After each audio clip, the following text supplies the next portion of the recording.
میں جو بتانا چاہ رہا ہوں اس بات کے جواب کے تناظر میں، حضور نے 9 یا 11 نکاح فرمائے آقا کریم علیہ السلام نے، اور وہ سارے کے سارے سرکار علیہ السلام نے شادی شدہ عورتوں سے یعنی مطلقہ یا بیوہ سے کیے، صرف سیدہ عائشہ صدیقہ ہی وہ تھی جو کنواری تھی۔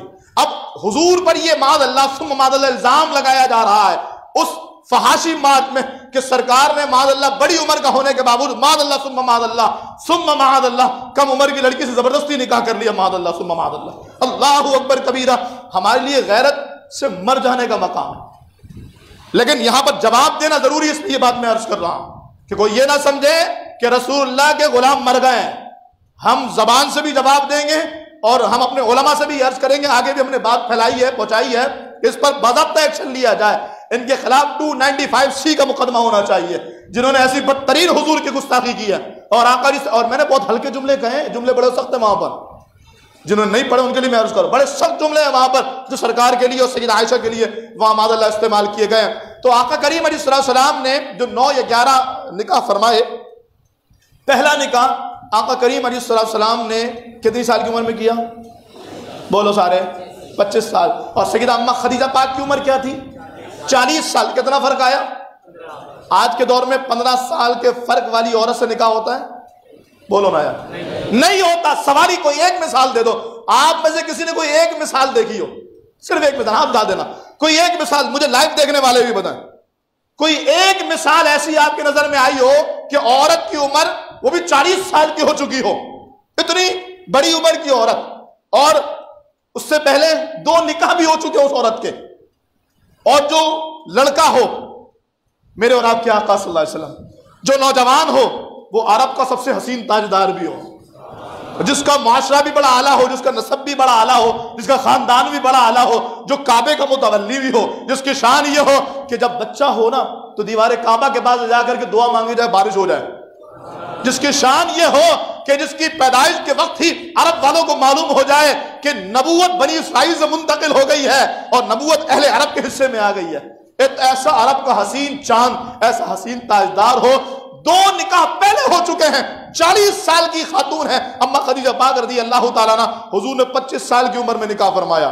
آج کے دور میں ایسی کوئی نظیر نہیں ملتی، تو ثابت یہ ہوا آج کے دور کو اس دور پر قیاس نہیں کیا جا سکتا، آج کے ماحول کو اس ماحول پر قیاس بولیں نہیں کیا جا سکتا، اس لیے کہ آج کا ماحول اور ہے اور کل کا ماحول اور تھا، یہ 1500 سال پیچھے کی ہم بات کر رہے ہیں۔ دوسری بات، دوسرا جواب، پیارے محبوب کریم علیہ السلام نے جتنے نکاح کیے سارے مطلقہ یا بیوہ تھی، اور چونکہ سرکار علیہ السلام محسن انسانیت ہے، آقا علیہ السلام امت کی تعلیم کے لیے تشریف لائے۔ اچھا، جو ساری خواتین تھی بڑی عمر کی خواتین، زندگی کے اچھے خاصے دن گزار چکے، جو کنواری لڑکیاں ہیں ان کو احکام شرع کیسے پتہ لگیں گے، ان تک دین کیسے پہنچے گا؟ جو کنواریوں کے اوائل کے ایام میں احکام ہوتے ہیں بتائیں وہ کیسے پہنچیں گے؟ سمجھ آ رہی ہے کچھ میری بات؟ بھائی بندہ اپنی بیٹی کو تو احکامات نہیں بتائے گا نا، باپ اپنی بیٹی کو بیٹا کے بتائے گا بلوغت کے احکام کیا ہوتے ہیں؟ نہیں نا، سوال ہی نہیں پیدا ہوتا بھائی، پھر کس کو بتائے گا؟ معاذ اللہ اپنی ماں کو بتائے گا؟ معاذ اللہ نہیں، تو باپ یا بیٹا اپنے گھر والوں کو یہ احکام نہیں بتا سکتا، اگر احکام بتا سکتا ہے تو شوہر اپنی بیوی کو بتا سکتا ہے۔ تو سرکار کی ساری ازواج شادی شدہ تھی، سیدہ عائشہ صدیقہ طیبہ طاہرہ رضی اللہ تعالیٰ عنہ سے نکاح کرنے کی بڑی وجہ یہ تھی تاکہ بالکل ایام بلوغت سے احکام شرعیہ اگر کسی کو جاننا ہو تو اس کے لیے سیدہ عائشہ کا کردار موجود ہو، کہ اگر حدیث آپ پڑھ رہے ہیں تو پڑھیے اس میں کہ جتنے مخصوص معاملات ہیں نا ان معاملات کی راویہ سیدہ عائشہ صدیقہ ہے۔ بولو سبحان اللہ، تمہاری آواز بتائے گی کہ ہمارے لیے سیدہ عائشہ کا کردار رول ماڈل ہے، بولو سبحان اللہ۔ تو اس لیے آقا کریم علیہ السلام نے ایک زوجہ محترمہ سے ایسا نکاح فرمایا۔ تیسری وجہ، عرب کے معاشرے میں کم عمری میں شادیاں یہ وہاں کا رواج تھا۔ پاکستان کے قانون میں اگر 18 سال سے کم عمر کی لڑکی کے نکاح کرنے پر پابندی ہے تو پاکستان کا قانون ہے نا بھائی، اسلام کا تو نہیں ہے، شریعت کا ہے۔ قرآن نے کہا ہم تو شریعت کے پابند ہیں۔ عرب کے معاشرے میں کم عمری میں نکاح ہوتے تھے، خود میرے پاس دلائل موجود ہیں، سرکار نے اما عائشہ صدیقہ سے صرف نکاح نہیں فرمایا، سنیے سید عالم صلی اللہ تعالیٰ علیہ وسلم کی کتنی شہزادیاں ہیں؟ بولو نا یار، یہ بلوا اس لیے رہا ہوں، یہ بھی جواب ہے۔ وہ کالے کتے بھونکتے ہیں حضور کی ایک بیٹی، ہم نے کہا 4 بیٹیاں ہیں۔ حضور کی کتنی ہیں؟ 4۔ آقا کریم علیہ السلام نے 25 سال کی عمر میں نکاح فرمایا، 30 سال کی عمر میں حضور کی پہلی شہزادی ہوئی، کون؟ سیدہ زینب رضی اللہ تعالیٰ۔ 33 سال کی عمر میں حضور کی دوسری شہزادی کون؟ سیدہ رقیہ۔ 34 سال کی عمر میں حضور کی تیسری شہزادی کون؟ سیدہ ام کلثوم رضی اللہ تعالیٰ عنہ۔ یہ 3 شہزادی ہیں۔ سیدہ فاطمہ الزہرا رضی اللہ تعالیٰ عنہ کی بات نہیں کر رہا، ان 3 کی بات کر رہا ہوں ابھی۔ یہ 3 شہزادیاں ہوئیں، یعنی 30 سال کی عمر والی سیدہ زینب، جب سرکار نے اعلان نبوت فرمایا تو ان کی عمر کتنی ہو گئی؟ سیدہ زینب کی عمر کتنی ہو گئی؟ 10 سال۔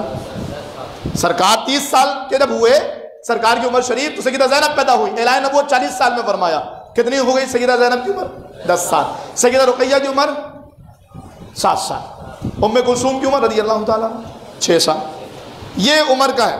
اور آپ اٹھائیے تاریخی حوالے، ان تینوں شہزادیوں کے نکاح ہو چکے تھے، بولو نا سبحان اللہ۔ سرکار نے جب اعلان نبوت فرمایا تو حضور کے تینوں شہزادیوں کے نکاح ہو چکے تھے۔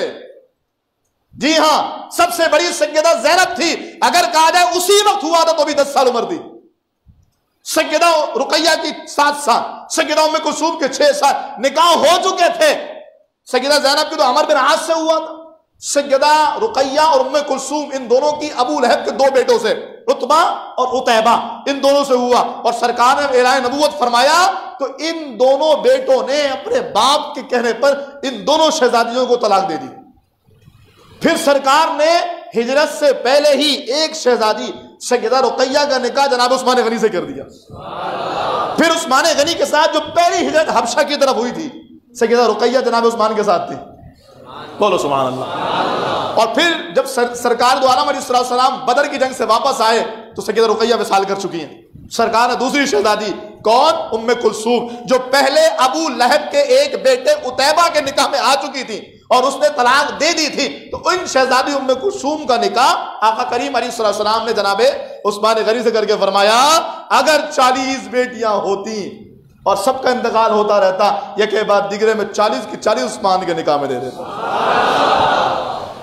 تو اگر معاذ اللہ ثم معاذ اللہ وہ لعین، وہ نطفہ حرام کی پیداوار اگر رسول اللہ پر یہ بھونک رہے تو انہیں تاریخ پڑھ لینی چاہیے کہ عرب کے معاشرے میں مزاج یہ تھا، رواج یہ تھا، اور یہ کوئی ظلم نہیں تھا۔ کیسا ظلم نہیں تھا؟ اس کی دلیل بھی میرے پاس ہے۔ جو فقہ جانتے ہیں نا، اگر آپ نہیں جانتے تو کسی علامہ صاحب سے بیٹھ کے پوچھئے گا، وہ آپ کو تفصیل بتائیں گے، بہت اختصار کے ساتھ، وقت کم اس لیے عرض کر رہا ہوں۔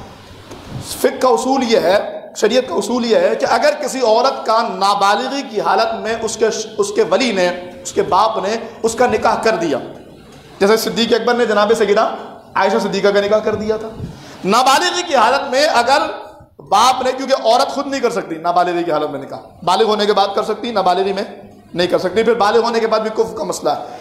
اگر عورت کا نکاح اس کے باپ نے کسی مرد سے کر دیا نابالغی کی حالت میں، تو جیسے ہی وہ عورت بالغہ ہوگی، شریعت نے اس کو اختیار دے دیا، وہ اسی وقت یہ کہہ دے مجھے یہ نکاح نہیں رکھنا، نکاح ختم ہو جائے گا، بولو سبحان اللہ۔ ابے تم بکواس کرتے ہو کہ خاموشی کے ساتھ کر لیا، ظلم کر دیا، اور بنا اجازت کے کر لیا، اور بنا اس کے یوں کر لیا، وہ کر لیا۔ ہم نے کہا تم نے تاریخ پڑھی نہیں ہے۔ سیدہ عائشہ صدیقہ سمیت ہر لڑکی کو جس کا نابالغی کی حالت میں نکاح ہوا، اسے اجازت تھی کہ وہ بلوغت کے ساتھ ہی نکاح فسخ کر سکتی تھی۔ اور اما عائشہ کو پڑھو نا تو سرکار سے محبت کا عالم یہ ہے کہ ایک رات میرے محبوب رات بستر سے اٹھے اور تشریف لے گئے، سیدہ عائشہ نے دیکھا میرے محبوب نہیں ہے، اللہ اکبر، بیزاروں کا یہ عالم نہیں ہوتا، چاہت کا یہ عالم، میرے محبوب نہیں ہے۔ فرماتی ہیں میں نکلی اور مدینے کے ادھر ادھر دیکھتے ہوئے دیکھی خوشبو بتا رہی تھی حضور کدھر ہے، تو کہتی ہیں مجھے خوشبو بقیع پاک کی طرف سے آئی، میں بقیع چلی گئی۔ بکواس کرنے والوں، تم کم از کم تاریخ تو پڑھ لو، کم از کم اس کے حقائق تو پڑھ لو کہ اللہ رب العالمین نے کس طرح سے سیدہ عائشہ صدیقہ اور رسول پاک صلی اللہ تعالی علیہ وسلم کا یہ رشتہ بنایا اور محبتوں کا تعلق رہا۔